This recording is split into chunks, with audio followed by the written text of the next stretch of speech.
Parashat Chayei Sarah. Chayei Sarah, du Rabbi Lord Jonathan Sacks, qui est décédé il y a maintenant 2 ans. Voilà.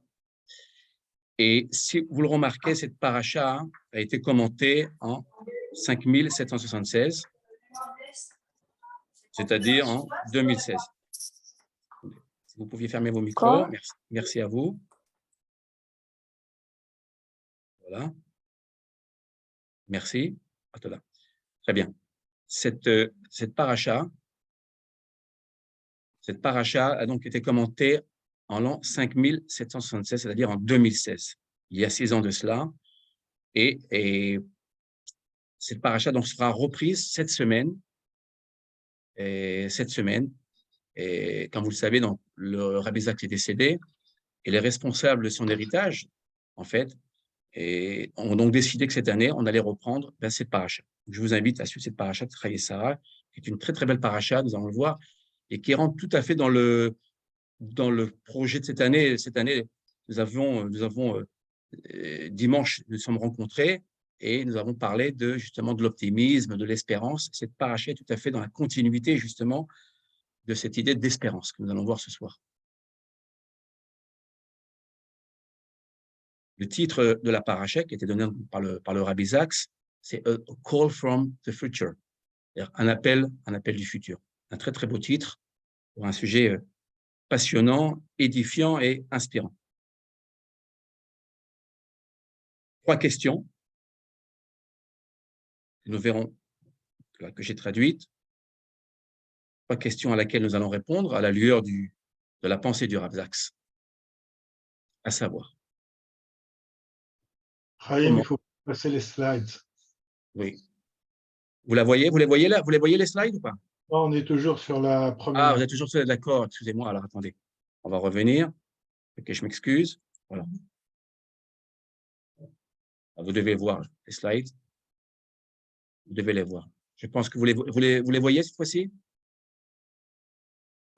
Non, pas encore. Pas encore? Ah, pourtant. Attendez un instant. Il doit y avoir un problème de delay. Et cette fois-ci?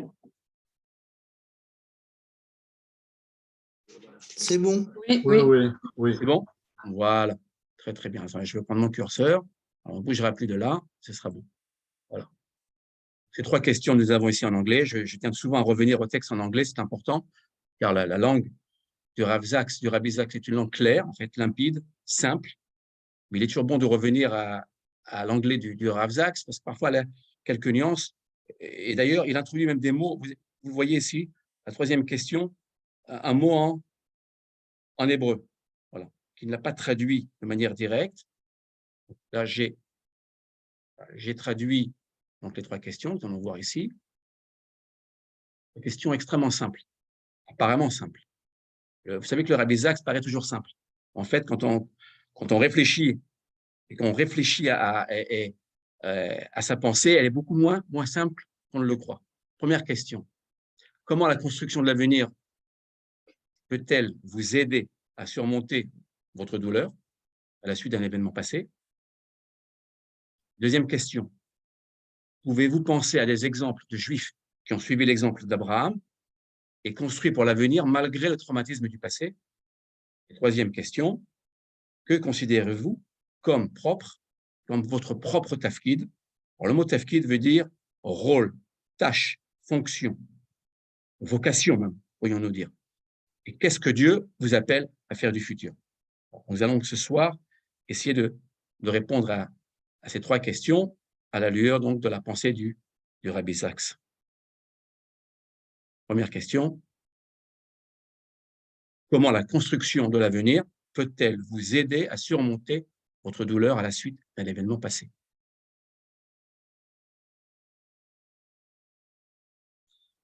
Le Rav Sacks commence son article avec le premier patriarche d'Israël, le patriarche Abraham. Et que dit-il? Il dit qu'à l'âge de 137 ans, Abraham a vécu 2 événements traumatiques qui vont marquer sa vie. Marquer sa vie et même, on peut le dire, marquer le destin, l'histoire d'Israël. Quels sont ces 2 événements traumatiques? premier événement traumatique est lié à celui d'Yitzhak, Isaac, et le deuxième, celui de Sarah, son épouse Sarah. Que s'est-il passé? Le Rav Zak s'appuie sur les sources. Et bien évidemment, la première source à laquelle il se rapporte est celle de Genèse 21:6. Vatomer Sarah, c'est Hok Asali Elohim. Kol Ashomea Yitzhakli. Et Sarah dit, le Seigneur m'a fait un sujet de rire, quiconque l'apprendra rira de moi. Et ce qu'il faut bien comprendre, c'est que Sarah mettra au monde Yitzhak à l'âge de 90 ans. Je vous rappelle qu'il y a un écart de 10 ans entre Abraham et Sarah, et avant même qu'elle n'ait pu mettre au monde Yitzhak, rappelons-nous cette idée de désespoir. Et rappelons-nous que Abraham ne peut pas, en fait, avoir d'enfant, que Sarah est stérile, et voilà que va naître l'enfant, Yitzhak, à l'âge de, donc, Sarah aura donc 90 ans. Que dit-elle? Si vous remarquez le texte, ici, le Rav Zak passe très rapidement là-dessus, mais quand même, il nous le fait comprendre. Que dit-il? Regardez bien. Au lieu de se réjouir, vraiment de se réjouir, parce que Yitzhak veut dire se réjouir. Il rira, il se réjouira. Si vous lisez bien la traduction, qui est une traduction qui est donc parfaite du texte ici, hein, vraiment. Et bien, que dit-elle? Qu'elle sera donc un sujet de moquerie, en fait. Les tzrok en hébreu, même en hébreu moderne, veut dire se moquer d'eux.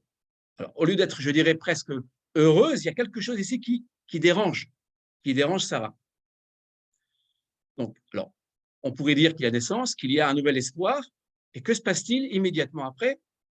Rappelons-nous, nous assistons à un événement extrêmement dramatique, qui est celui de la Kedat Yitzhak. Je vais vous lire les versets en hébreu. Vayomer kahna et bincha et yechidecha asher ahavta et Yitzhak velech lecha el eretz amoria. Nous arrêtons, si nous avons un atnar, légèrement. Ve'aaleu sham le'ola al ahad eharim asher omar elecha.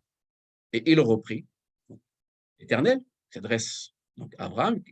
Qu'est-ce qu'il lui dit? Il lui dit, prends ton fils unique, celui que tu aimes, Isaac. Achemine-toi vers la terre de Moria, et là, offre-le en holocauste sur une montagne que je te désignerai. Genèse 22:2. Là, nous assistons à un moment extrêmement difficile. Rappelons-nous, l'Éternel a promis à Abraham qu'il aurait une longue descendance, une grande descendance, et là, que lui dit-il? Il lui dit, prends ton fils et va le sacrifier. Alors, je rappelle que le terme Akeda, employé, ne veut pas dire sacrifice, mais ligature d'Yitzhak. Alors, ça, c'est le premier, on va dire, le premier événement traumatique donc d'Abraham. Le deuxième événement dramatique dans la vie d'Abraham, c'est bien évidemment le décès de Sarah. Là, vous voyez ici le tombeau de Sarah à la Marpella, au caveau des patriarches à Hébron. Voilà. Car, je le rappelle, souvent traduit par inhumé, enterré. Il n'y a pas eu d'inhumation ni d'enterrement. Voilà. On entreposait les corps dans ce caveau, le fameux caveau, le célèbre caveau donc de Hebron, à Hébron. Donc, deux événements traumatiques dans la vie d'Abraham. Il nous faut savoir que lors du décès de Sarah, en fait, les promesses divines ne sont pas encore accomplies. Quelles sont-elles, ces promesses? Quelles sont-elles? Nous rappelons que l'Éternel avait promis à Abraham donc le don de la terre. À ce moment-là, de l'histoire d'Abraham, Abraham n'a encore rien reçu de manière concrète, en fait, de la terre de Canaan. Il n'est qu'encore qu'un guerre, c'est-à-dire un étranger sur la terre de Canaan. Donc, vous voyez, j'ai mis ici un X. La terre de Canaan, là, je vous ai mis ici, voilà, le caveau des patriarches, comme image, un X, c'est-à-dire que rien ne se passe. Puis, deuxième point important, Abraham n'est pas encore le père d'une grande descendance. Comment le savons-nous? Tout simplement dans le texte. Rappelez-vous, dans le texte, son fils Yitzhak n'est pas encore marié, et que fera-t-il? Il enverra son serviteur, son majordome, si vous le voulez bien, et Eliezer, voilà, qui venait de Damas, et il l'envoie donc chercher donc, un mari, il envoie chercher une épouse pour Yitzhak. Voilà. Donc, à ce stade de l'étude, si vous voulez, de l'histoire même d'Abraham, il n'y a absolument rien qui se passe à ce moment-là. Abraham, rappelons-le, est donc marqué par ces deux événements traumatiques, donc de l'histoire de l'Akedat Yitzhak et du décès de son épouse, de sa très chère épouse, Sarah. Et c'est là que le Rabbi Isaac, justement, après avoir posé les fondements de son étude, fait la remarque suivante, qui est une remarque extrêmement importante pour l'histoire d'Israël, en fait. Malgré ces épreuves, Abraham ne désespère jamais. Là, je reprends les termes du Rabbi Isaac. Voilà, je les reprends tels quels. Il dit, ce qui se passe à ce moment-là de l'histoire, dans l'histoire d'Abraham, c'est qu'en fait, Abraham ne désespère pas. Voilà. C'est ce qui fera justement la particularité d'Abraham, c'est ce qui fera d'ailleurs de lui le patriarche, premier patriarche du peuple d'Israël. Alors, pour comprendre la thèse du Rabbi Isaac, il nous faut reprendre le texte. Si on ne le fait pas, on ne pourra pas comprendre. Et c'est la raison pour laquelle, justement, le Rabbi Isaac lui-même cite très, très bien, de manière précise, justement, deux références. Nous allons le voir, la référence de Genèse 23, 2 et de 23, 3. Alors, je vais lire les textes en hébreu. Si vous le voulez bien, on va traduire ensuite. Vatamot Sarah, Bekiariat Arba, Hi Chevron, Be'eretz Kenaan. Vayavo Abraham, Lispod, Lesara, Velivkotah. Vous remarquerez le petit kaf. On n'en dira peut-être pas grand-chose ce soir, à moins que vous ayez une question à la fin de l'étude. Et j'en parle dans mon article de Shabbat. Voilà. J'en parle. Donc, si vous voulez, vous pourrez vous reporter à mon étude de Shabbat. Nous traduisons. Et Sarah mourut à Kiryat Arba, qui est Hebron, dans le pays de Canaan. Abraham y vint prononcer sur Sarah l'éloge funèbre pour la pleurer.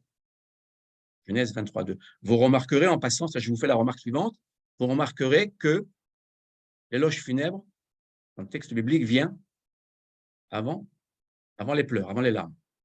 Alors, nos sages, les commentateurs vont commenter sur justement l'antériorité de l'éloge funèbre placé avant les larmes. Ils nous disent que logiquement, on aurait dû logiquement trouver d'abord les pleurs et l'éloge funèbre. Ça, si vous le voulez, nous y reviendrons. Le Rav Zaks en parle de manière, je veux dire, non pas explicite, mais implicite. Voilà. Après le verset 2, regardez bien ce qui va se passer. Nous avons un autre verset, ici, le verset 3, qui est extrêmement important, en fait, pour comprendre toute la théorie, toute la thèse du Rabbi Zaks, justement, sur ce refus, justement, sur ce refus de se résigner malgré les épreuves. Vayakom Avraham, me'al pene meto. Vayedaber el benehet lemor. Et Avraham se leva de devant son mort, c'est-à-dire de devant Sarah, et il parla au fils de Chet, disant. Il y aura une suite, évidemment, puisqu'il voudra acheter, il sera intéressé à acheter le caveau et ce qu'on appellera plus tard des patriarches, si vous voulez. Très bien. Je voudrais faire une remarque ici, une remarque grammaticale, c'est le grammairien qui parle, et c'est ce que fera d'ailleurs le Rabbi Zaks, qui était lui-même grammairien. Que fait-il? Vayakom peut être traduit par se leva. Très bien. Pourquoi avons-nous se leva? C'est la question que pose le Rabbi Zaks. Pour comprendre cela, voilà ce que je vous ai préparé. Là, si vous voulez interpréter le commentaire du Rabbi Zaks, on peut très bien traduire Vayakom par se relever. Se relever. Il y a une différence. Se leva, hein, vous voyez, ce serait plutôt un geste, une attitude. Se lever. On se lève de devant son mort. Traduction tout à fait pertinente. Moi, je propose, à la lueur du Rabbi Zaks, une autre traduction. Se relever devant son mort.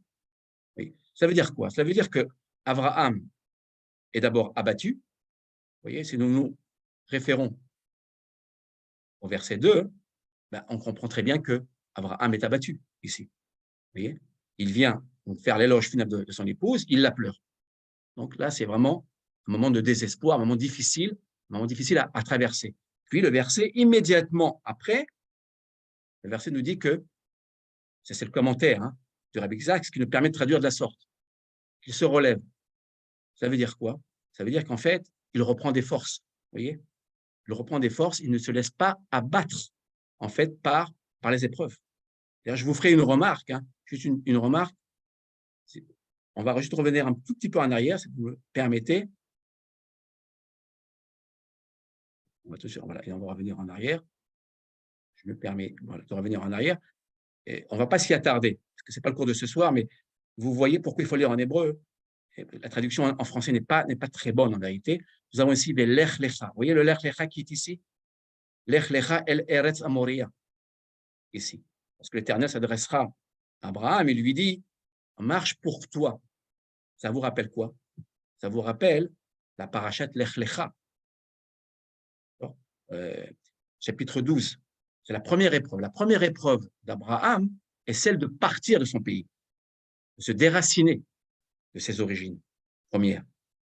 Là, nous avons, regardez bien, nous retrouvons une autre fois la même expression, Lech Lecha, en fait, qui renvoie cette fois-ci à la 10e épreuve. Là, nous bouclons les 10 épreuves d'Abraham, si vous le voulez. Voilà. Donc, la traduction n'est pas très bonne, ça, j'en conviens. D'où l'importance de lire en hébreu. Revenons au texte.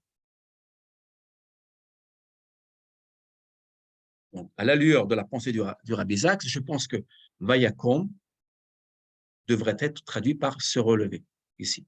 Abraham, après avoir pris le deuil de son épouse, lui et toute sa famille, les siens, se relève avec encore plus de force. C'est la raison pour laquelle le Rabbi Isaac dit que malgré les épreuves, Abraham continue et va aller beaucoup plus loin encore. Et que dit-il? Regardez bien, que dit-il? Il ramène 2 références. On ne lira pas ce soir parce que nous n'avons pas beaucoup de temps, mais 2 références extrêmement importantes, Genèse 23, 16 et Genèse 24, 2, 3 et 4. Que dit-il? Il dit, regardez bien, que se passe-t-il? Que va faire Abraham? C'est ce que dit la parasha de Chayei Sarah, en fait. Abraham va d'abord acquérir le tombeau de la Marpella. Que fait-il? Il acquiert le tombeau. Deuxième chose qu'il fera, il va tout de suite chercher une épouse pour son fils, Rebecca, Rivka. Si vous regardez bien ces 2 références, elles répondent à quoi? Regardez bien, on va revenir en arrière. J'y reviens, regardez bien. Elle revient donc à cette vignette où il est dit que les promesses de vie ne sont pas encore accomplies. Logiquement, on aurait très bien pu, si on suit l'esprit du texte biblique, avant d'arriver à cette paracha, on aurait très bien pu comprendre que ces promesses devaient s'accomplir, je dirais, automatiquement. L'Éternel a promis, et l'Éternel aurait très bien pu créer les conditions nécessaires pour qu'Abraham, finalement, reçoive la terre de Canaan, d'une part, et d'autre part, que son fils trouve une épouse qui lui convienne. Mais ce n'est pas ce qui va se passer, en fait. Qui va prendre l'initiative? Qui? Voilà, nous avons la réponse ici. Je reviens ici. Voilà, nous l'avons là. C'est ce que dit le Rabbi Isaac. Le Rabbi Isaac dit, non, l'Éternel n'a pas attendu l'Éternel. Il s'est relevé. Vous voyez, le verbe se relever ici, quoi, il se rapporte à quoi, en fait? Il se rapporte à quoi? Il se rapporte à ces 2 références essentielles qui vont constituer, en fait, l'essence même de la parashat Chayei Sarah, si vous le voulez bien. Abraham n'attend pas que les promesses divines s'accomplissent par elles-mêmes ou d'elles-mêmes. Il prend le pas, il se relève et décide d'acquérir lui-même, par lui-même, moyennant argent comptant, d'acquérir le tombeau de la Marpella. Alors, je vous le dis tout de suite, l'acquisition de ce tombeau est fondamentale, puisque, comme nous le savons, les patriarches et les matriarches sont donc placés dans ce caveau, excepté bien évidemment Rachel, qui se trouvera à Bethléem. Et c'est important parce que acheter la Marpella, ça veut dire quoi? C'est une manière détournée pour Abraham d'acquérir l'ensemble de la terre de Canaan. Vous voyez, finalement, par cet achat, là, il achète, on peut le dire, la terre de Canaan. Puis bien évidemment, vous voyez, donc là, nous avons la promesse de la terre, mais cette promesse-là, il n'a pas attendu Abraham. C'est ce que dit le Rabbi Isaac, il n'a pas attendu que l'Éternel vienne et lui donne sur un plateau d'argent, si vous le voulez bien, la terre d'Israël. Que fait Abraham? Il prend les devants et achète donc le tombeau de la Marpella. Ça, c'est le premier point. Donc, l'idée de la terre d'Israël, Eretz Israël, ici, est acquise par Abraham. Et deuxième point extrêmement important, Abraham, encore une fois, n'attend pas que son fils trouve donc une épouse. Il fera ce qu'on appellera un chidour, si vous le voulez bien, un arrangement, en envoyant Eliezer. Il prend d'ailleurs beaucoup de risques. Bien évidemment, il y a la foi qui intervient, la émouna, qui est extrêmement important, cette idée d'espérance que tout reste possible. Donc, il va donc envoyer son serviteur. Et nous avons évidemment la promesse d'une descendance, ici. Vous voyez? Et là, donc, je cite Rabbi Zaks qui va dire une chose extrêmement importante, qui sera même au cœur de son texte, de sa pensée. Il dira, Abraham n'a pas attendu que Dieu agisse, il a compris l'une des vérités les plus profondes du judaïsme, de l'idée fondamentale, je crois, que Dieu attend que nous agissions. Il dit en anglais, vous voyez, il dit, God is waiting for us to act. Voilà. Et ça, c'est très important dans la Bible, dans le Tanakh. Nous comprenons que dans le Tanakh, il y a évidemment les promesses divines, et puis bien évidemment, il y a l'action humaine. La participation humaine est fondamentale, et ça, le Rabbi Zaks il reviendra à maintes reprises. Je crois même que c'est une donnée fondamentale de la pensée du Rabbi Zaks. L'action de l'homme. Voilà. Et Abraham est à ce propos un modèle pour Israël. Alors, la question qu'il va poser, qui est une question à mon avis extrêmement importante, voilà, qui va même nous aider nous-mêmes et dans notre vie quotidienne, si je puis le dire, qu'est-ce qui a donné à Abraham sa résilience, sa capacité à survivre et à conserver son esprit intact? Je cite, j'ai traduit le Rabbi Zaks, donc je cite le Rabbi Zaks. Nous suivons la pensée du Rabbi Zaks. Voilà. Quelle est donc cette force? Comment Abraham a-t-il pu finalement surmonter ces deux grandes épreuves? Il aurait très bien pu tomber dans la dépression et ne rien faire et attendre que les promesses soient réalisées par elles-mêmes. Eh bien non. Alors, quelle est la réponse? La réponse, j'ai fait court bien évidemment, la réponse est la suivante. Abraham a entendu le futur l'appeler. C'est le titre d'ailleurs, le titre de notre article, de l'article du Rabbi Zaks, A Call from the Future, un appel du futur. Voilà. C'est cette faculté qui est donc octroyée à Abraham, ou même développée même par Abraham, d'écouter le futur, ce qu'on appellera la émouna, en fait. Et ça, je crois que c'est un point extrêmement important, extrêmement fort, et vraiment, je dirais, tout à fait novateur dans la pensée du Rabbi Zaks. Il y reviendra à peu près dans tous ses articles. Que vous le sachiez, il dira ceci. Vous devez d'abord construire un avenir. Ce n'est qu'alors que vous pourrez pleurer le passé. Et là, je reviens sur ce que je disais tout à fait au début. Vous vous rappelez au début, que fait-il lorsque son épouse Sarah décède? Il ne la pleure pas tout de suite. Il en fait d'abord l'éloge. C'est quoi l'éloge? Il rappelle toutes les bonnes actions, tout ce que Sarah a pu faire pour les autres, voilà, et tout ce que Sarah a pu faire pour préparer l'avenir d'Israël. Et ensuite, il s'est mis à pleurer, vous vous rappelez. Les Lifkota, il s'est mis donc à la pleurer. Donc d'abord, nous construisons l'avenir, et ensuite nous revenons sur le passé. Et à ce propos, le Rabbi Zaks a toujours dit, il écrit dans beaucoup d'articles, dans ses articles et de ses livres, il parle du judaïsme comme une religion du futur, non pas du passé. Pour lui, le judaïsme est toujours tourné vers le futur. Et d'ailleurs, à ce propos, je vous ferai remarquer que le nom des patriarches, ce sont des noms qui sont tous au futur. Vous prenez Avraham, qui commence par un Aleph, qui est donc le préfixe du futur. Si vous prenez Yitzhak, il rira, c'est un futur. Si vous prenez Yaakov, il talonnera son frère, c'est aussi un futur. Nous sommes le peuple juif et le peuple du futur. Il n'est pas le peuple du passé. Et donc, justement, le secret de la résilience, si vous voulez, d'Abraham se trouve là, justement. C'est qu'Abraham ne s'est pas retourné vers le passé et qu'il n'a pas attendu que la promesse divine, en fait, soit réalisée par elle-même. Il a donc pris les devants. Voilà.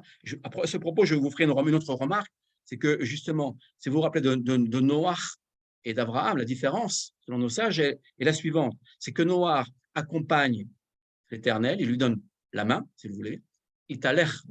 On parle que de Noach marchait avec l'Éternel, alors que Abraham prenait les devants. Il marchait devant l'Éternel, c'est-à-dire qu'il marchait devant l'Éternel, il allait au-devant, en fait, même des intentions divines. C'est l'avenir. Puis, Rabbi Isaac nous renvoie à deux personnages qui ont regardé en arrière. Alors, le premier personnage que tout le monde connaît, bien évidemment, c'est la femme de Lot. Vous vous rappelez, la femme de Lot va se retourner, et lorsque l'Éternel détruira Sodome et Gomorrhe, en fait, toutes les villes corrompues, entre Sodome et Gomorrhe, il y avait 5 villes, je vous rappelle, et sur ces 5 villes, 4 seront détruites, à savoir Sdom et Amora, Adma et Tzvuim. Voilà, Tsoar ne sera pas détruite par le mérite d'Abraham. Voilà. Quoi qu'il en soit, la femme de Lot donc, se retourne, elle regarde le passé. Et elle est bien évidemment transformée en statue de sel. Par contre, il y a un autre personnage, et là c'est pour moi, je vous l'avoue, c'est tout à fait nouveau, Noé. En quoi Noé est-il celui qui regarde en arrière? Quel est le rapport? La femme de Lot, nous comprenons, le texte nous le dit de manière explicite, elle se retourne. Pour Noach, rien n'est dit dans le texte biblique. Noach. Alors, rappelons-nous, Noach, à partir du moment, dès lors qu'il sort de l'arche, que fait-il? Il plante une vigne, vous vous rappelez, que fait-il? Il en fait un très bon vin, il va produire un très bon vin, il va en boire, en fait. Il sera ivre.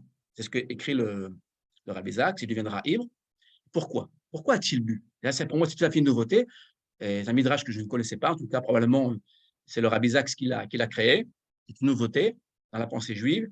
Que dit-il de Noach? Il dit que Noach, si Noach a bu, en fait, c'est pour oublier, en fait, le fait même qu'il n'ait pas eu le courage de demander à l'Éternel de ne pas amener le déluge, le Maboul, sur la terre.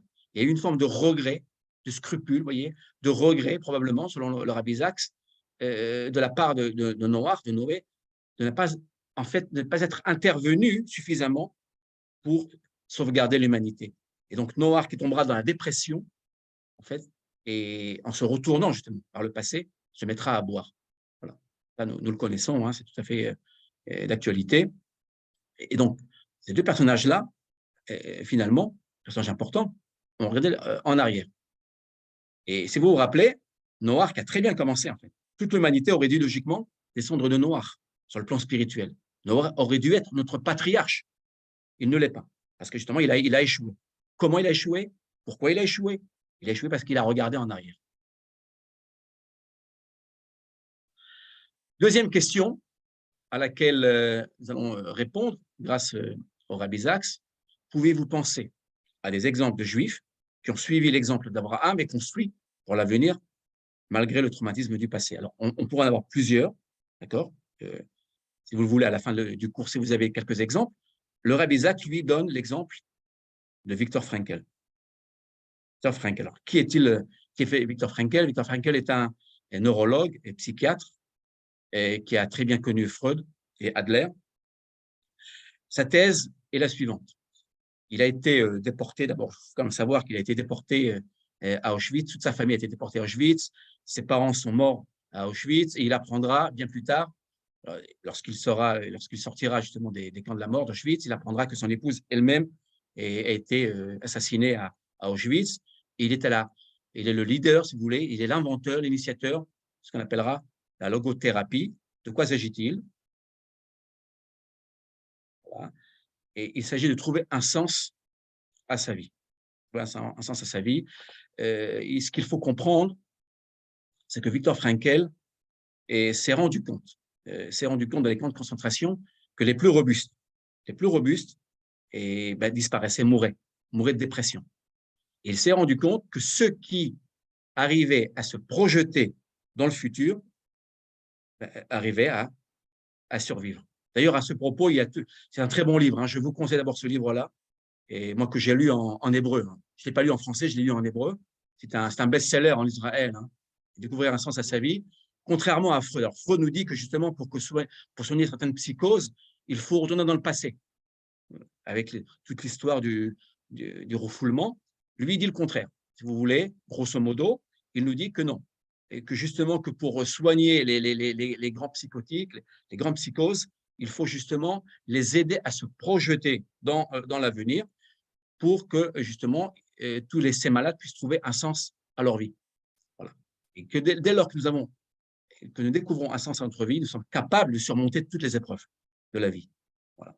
Et ce qu'il faut comprendre, c'est que sur le plan personnel, arrivé à Auschwitz, les capots, en tout cas les nazis, vont découvrir sur lui un livre qu'il écrivait. Il écrivait un livre de psychiatrie, un livre donc très, très personnel, et ils vont lui dérober son livre, le déchirer, en fait, le déchirer ou le brûler, je ne sais plus très, très bien, et il se promettra que lorsqu'il sortira des camps, il réécrira son livre, et c'est ce qu'il fera, en fait. Il travaillera là-dessus, et on retrouvera toutes ces idées dans son œuvre. L'œuvre la plus connue, évidemment, c'est Man's Search for Meaning. Ça, c'est une œuvre extrêmement importante que je vous conseille de lire, extrêmement, extrêmement forte, qui nous permet justement même sur le plan personnel, hein, j'entends bien, de surmonter les plus grandes épreuves. Et Rabbi Zak de continuer. Dieu, là je cite le Rabbi Zak, c'est une citation extrêmement intéressante. Dieu entre dans nos vies comme un appel du futur. C'est comme si nous l'entendions nous faire signe depuis l'horizon lointain du temps, nous exhortant à faire un voyage et à entreprendre une tâche pour laquelle, d'une manière que nous ne pouvons pas comprendre pleinement, nous avons été créés.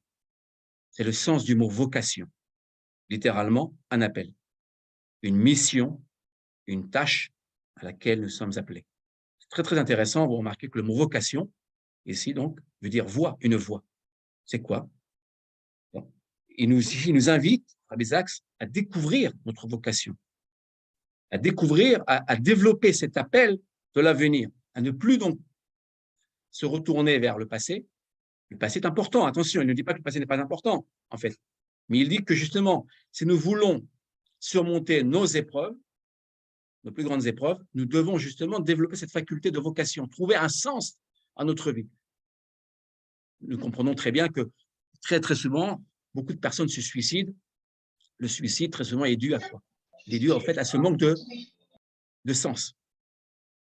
Voilà, donc il met là, vous voyez, et le mot vocation, tâche, que nous voyons là, c'est ce qu'il appellera le mot tafkid. Rappelez-vous, le mot tafkid.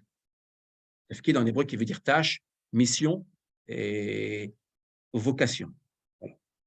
Pour ne rien vous cacher, et moi personnellement, sur le plan personnel, j'emploie très très peu le mot mission, plutôt le mot vocation. Vocation. Ce sont deux termes différents, mais bon, le Rav Zak ici a bien pris la peine d'évoquer le mot vocation. Le mot mission que vous voyez là, il faut le comprendre au sens de vocation. Ici. Et donc, troisième question, et là, je vous laisserai répondre par vous-même. Bien évidemment, c'est une question très, très personnelle. Que considérez-vous comme votre propre tafkid? Le mot tafkid, j'y reviens. Le mot tafkid veut dire tâche, fonction, rôle. C'est une question à laquelle nous devons répondre, nous tous. Quelle est notre présence? Quel est le sens de notre présence? Que faisons-nous là? Qu'est-ce que Dieu vous appelle à faire du futur? Donc là, il nous invite à quoi? Le Rav Zak, à construire le futur.